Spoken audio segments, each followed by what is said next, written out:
latar belakang spiritual seperti saya, di titik itulah lebih baik Anda memilih untuk kembali lagi kepada jalan Allah. Masya Allah. Ya kan? Karena ketenangan itu nggak bisa Anda dapatkan di mana-mana, nggak bisa, Bang. Assalamualaikum warahmatullahi wabarakatuh. Jumpa kembali bersama kami Insan Mualaf. Jangan lupa like dan subscribe channel kami agar selalu menghadirkan video-video terbaru tentang mualaf. Mualaf. Nama asli saya tuh Yakub Jonathan Pasaribu. Nama saya sebelumnya emang udah Yakub. Cuman guru saya bilang udah buang Jonathannya jadi Yakub aja, nambahin Muhammad Nabi kita. Saya orang Batak asli. Orang Batak ya. Bapak Batak, Mama Batak. Mau Batak, Bapak Batak, Mama Batak. Marganya Bapak Pasaribu, kalau Mama Borusi Hombing. Wih, Masya Allah. Mungkin di sini saya cerita ya. Sebelumnya kan saya ini orang spiritual, Bang. Jadi saya dari kecil itu udah memahami semacam klinik-klinik ataupun Orang pedalaman kayak seperti itu. Ya, seperti itulah, ya kan, dengan kejawen, dengan ini. Jadi sebelumnya kalau ada orang bertanya seperti itu kan, misalnya ada beberapa tetangga kan ngomong ya kan, kenapa lu bisa masuk Islam gitu kan? Saya jelasin. Pertama yang saya jelasin soal goib dulu, karena gue udah pernah ke neraka, lu percaya nggak? Iya, saya lihat gitu, saya tanyakan gitu dulu sama dia. Kalau dia tiba-tiba bengong, itu berarti udah nggak nyambung tuh, ya kan? Karena orang-orang seperti saya ini, Bang, itu punya latar belakang yang begini loh. Jadi kita ini kan punya orang kita sendiri nih. Artian kalau orang bilang tuh daleman lah, horin lah, apa segala. Dukun lah ya berarti. Bukan, tapi jin dalam tubuh kita. Jadi khodam itu yang ngasih tahu, ciri orang tuh begini, orangnya begini, ya kan. Kita tanya dia sama orang kita, ya kan. Tuh dia tukang bohong, kerjaannya begini. Oh begitu, iya. Jadi di sini kalau orang mempunyai kelebihan seperti itu, saya yakin 100% tidak ada manusia yang bisa merubah dia, kecuali laut Allah sendiri. Karena sebelum dia ngobrol sama manusia tuh dia udah memahami orang itu sendiri, dia udah teropongin orang itu sendiri, ya kan, lewat kejadian-kejadian seperti itu, gitu. Jadi saya itu begitu pertemuan saya dengan Islam ini, ketika saya udah mulai resah tuh terhadap apa yang udah saya jalani, karena semua yang saya tanya itu tidak memberikan jawaban. Di dalam Kristen, Bang? Di dalam Kristen saya sering ke pura. Saya berdoa di situ, saya semedi di situ. Iya, makanya orang bilang ibarat gelas tuh saya nih udah segala macam air di dalam, ya kan? Berarti pernah nyoba-nyoba ada semua air agama, putih, ada air comberan, ada air apa, udah di situ. Iya, akhirnya begitu saya temukan Islam, saya mulai ngerasa tuh balik nih kayak ke rumah sendiri gitu. Saya mulai berguru, akhirnya ada guru yang bimbing saya, dia bilang itu doanya orang Muslim 7 turunan nyampe ke bawah, katanya. Jadi yang dia lihat sih dari guru saya itu, lihat dari keturunan atasnya saya nih ada seorang Muslim gitu. Jadi dia ada turunan Muslim. Jadi pengen tuh anak cucunya itu meneruskan gitu. Saya juga dulu Kristen yang taat. Oh, taat juga ya? Taat. Saya dulu sempat sekolah pendeta. Sekolah pendeta? Iya. Masya Allah. Berapa bulan, walaupun cuma 6 bulan gitu, tapi udah dapat 1 semester saya terus baca Alkitab dulu. Saya bukan Kristen juga, bukan abal-abal gitu ya kan, yang cuman enggak, saya pelayanan juga dulu.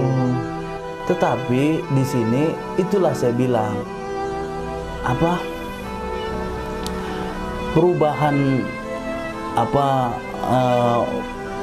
keyakinan saya ini, saya bisa yakini lewat spiritual saya gitu. Artinya kalau Allah sudah memilih, lu mau lari kemana juga nggak bakalan bisa, tetep bakalan balik ke jalurnya gitu loh. Ya kan, lu mau terserah lu mau ke sono, tapi kalau mata dia udah tertuju memilih kepada kita, nggak akan bisa, siapapun manusia nggak akan bisa untuk menutup itu. Artinya? Ini yang saya mau ini ya, banyak orang salah berkaprah seperti ini. Saya ingat kata guru saya. Pertama, dalam Islam itu harus percaya kepada satu Tuhan. Ya kan, Allah Subhanahu wa taala. Jangan ada Allah lain. Ya kan? Itu juga hukum Musa. Yang kedua, percaya kepada rasul-rasulnya. Ya kan? Terus ini yang menarik buat saya. Percaya kepada kitab-kitabnya. Jadi untuk para muslim dan untuk para mualaf yang lain, kita harus percaya ada 4 kitab nih. Pertama ada Zabur, Taurat, Injil dan Al-Quran. Zabur tuh kitab Musa kalau nggak salah ya. Zabur tuh Daud ya.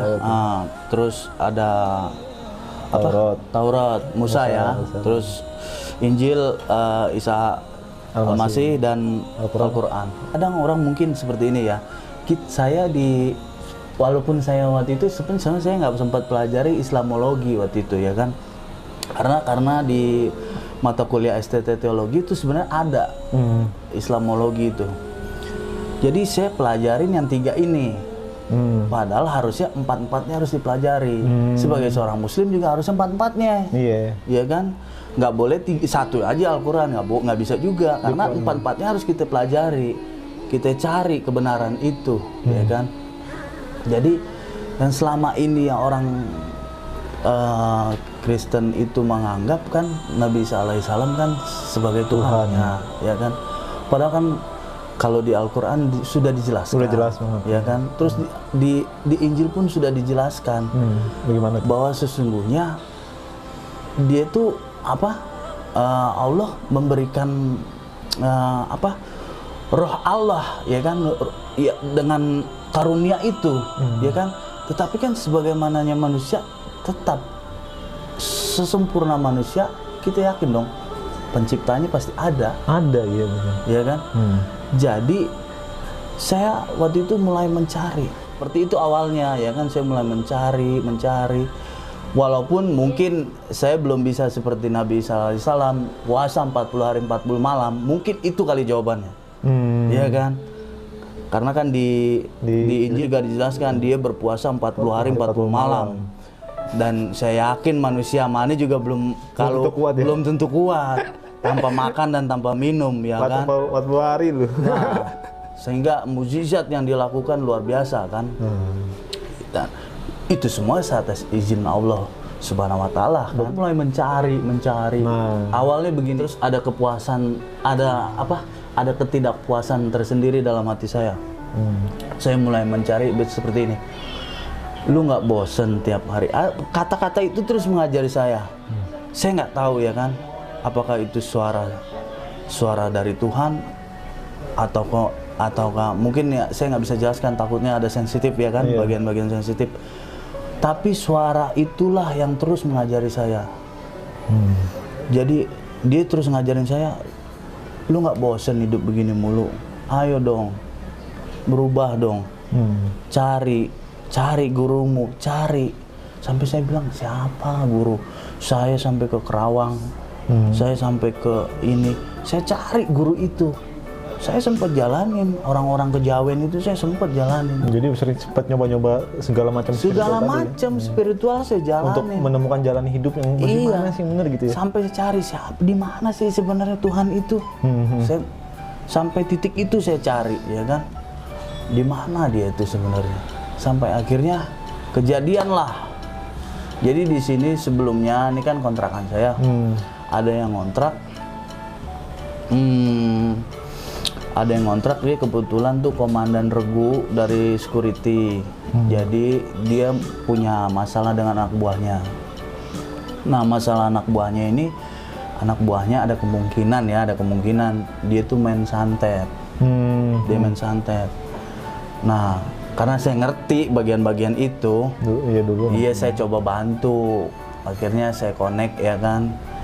Saya connect sama yang babehnya dia yang di kampung.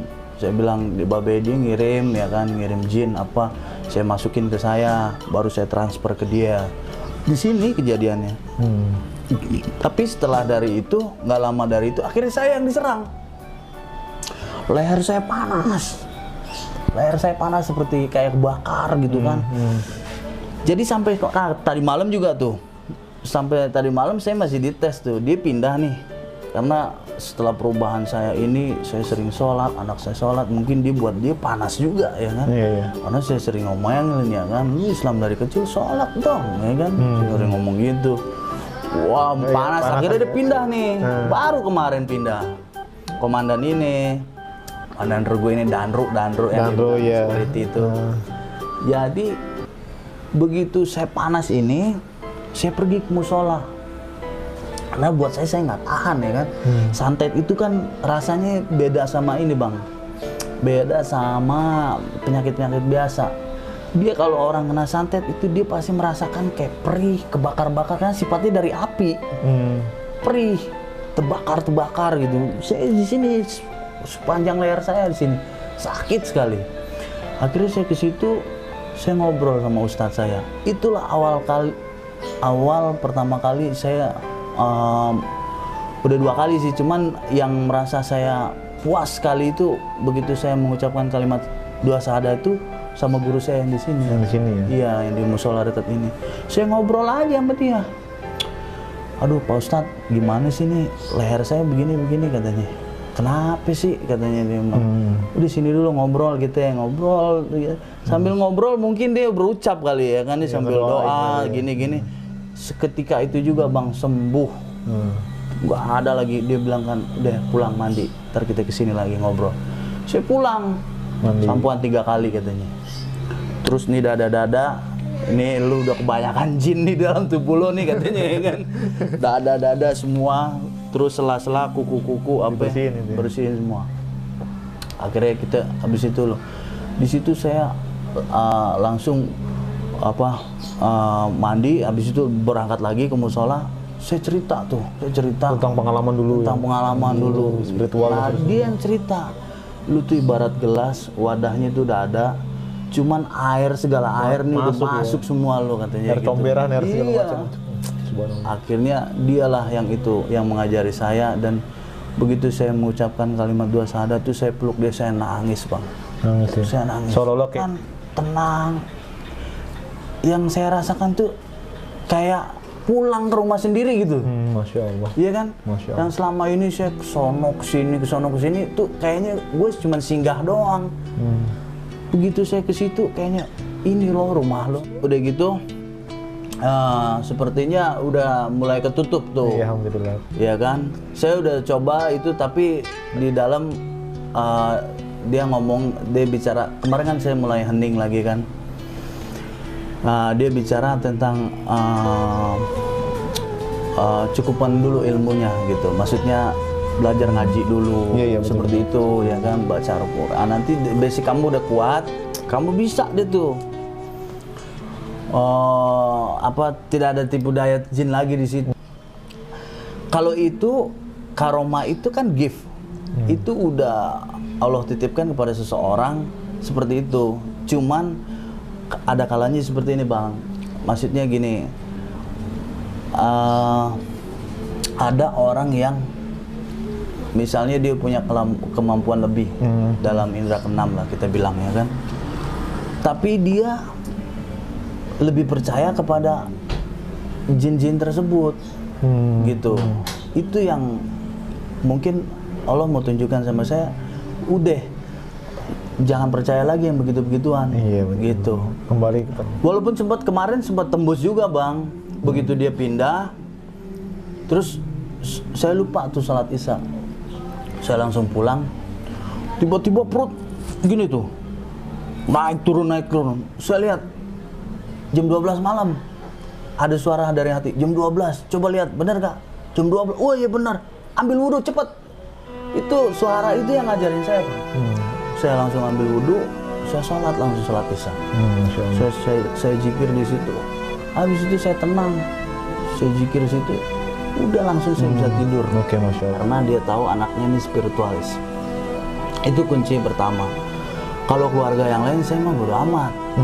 Dicemooh lah, makanya doa yang benar apa, jadi nggak kena santet, nggak kena ini, nggak kena itu ya kan. Loh, saya pikir begini, itu mah terserah dia ya mau nganggapan seperti apa, tapi menurut saya ini iman saya sendiri, ini saya sendiri yang mau, dan keluarga saya ini saya nahkodanya, saya mau bawa keluarga saya seperti apa. Alhamdulillah begitu saya berubah, saya mualaf, awalnya saya berantem sama istri, cekcok habis, bahkan ini saya pernah tantang dia gitu, yang saya ceritain sama abang tadi. Gimana? Saya sholat 5 kali sehari. Lu berdoa dong 5 kali sehari dengan Tuhan lu. Lu murtatin gua berdoa sama Allah gua supaya lu bisa dapat hidayah. Akhirnya dia sendiri yang luluh kan. Terus anak-anak juga responnya. Awalnya juga gitu, terutama anak saya yang laki-laki. Dia bilang, "Dek, yuk sholat." "Oh nggak mau ya," katanya gitu. Awalnya dia menolak, "Udah nggak apa-apa, ikut ayah aja. Nanti ayah ruku, kamu ruku. Nanti ayah sujud, kamu sujud," gitu ya. Oh gitu? Iya, ayo deh. Awalnya gitu. Saya nggak bawa dekat sini rumah dulu, ya kan. Saya bawa ke Klender. Saya bawa agak jauh dikit, ya kan. Jadi kan nggak risih tetangga gitu kan. Awalnya kan teman-temannya kan begitu. "Ih, Gibran nggak boleh sholat," katanya. Yuk Kristen gitu. Ini kan buat orang Islam kayak gitu. Akhirnya kan teman-temannya udah pada tahu nih sekarang gitu. Sekarang udah lancar. Udah pada tahu ya. Jadi dia sekarang 5 waktu, jadi dia jadi contoh. 4 waktu sih sholat dia nggak, subuh dia ketinggalan mulu. Nggak apa-apa lah kan pikir saya. Tapi kalau udah dari lohor dia langsung berangkat. Masya Allah. Pakai peci nggak disuruh sama. Saya bisa pesan gini.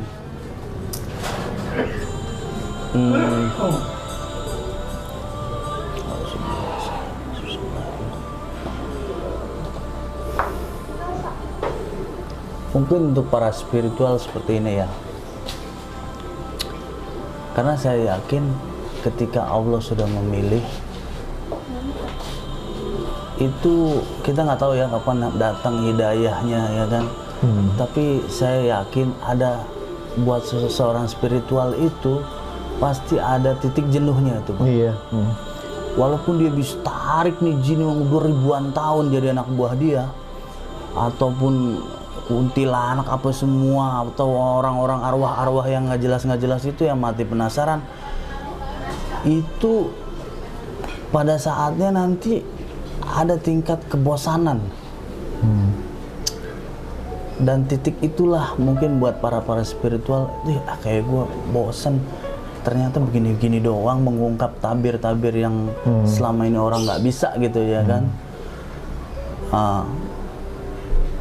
Dan ketika kebosanan itu udah datang, coba deh dari situ, kalau saya kalau saya mengajak gitu ya, untuk orang-orang yang punya latar belakang spiritual seperti saya, di titik itulah lebih baik Anda memilih untuk kembali lagi kepada jalan Allah, ya kan? Karena ketenangan itu nggak bisa Anda dapatkan di mana-mana, nggak bisa, Bang. Saya udah berguru ke sono, berguru ke sini, nggak ada ketenangan itu, nggak ada. Ya, yang ada ya begitu.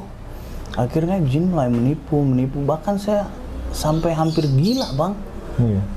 Kadang tuh tanpa saya sadarin tuh, jin udah menguasai saya kan. Di motor kadang saya teriak-teriak sendiri, gitu. Kalau orang stres. Jadi makanya banyak orang yang berguru tidak mempunyai dasar yang ini bisa gila, ya bener. Gitu. Tapi apa yang orang ngomongin begini, ya saya tahu. Jadi itu pesannya. Tetap istiqomah. Insya Allah sampai di hari ujung nanti. Masya Allah. Ya kan? Tetap menjadi seorang muslim.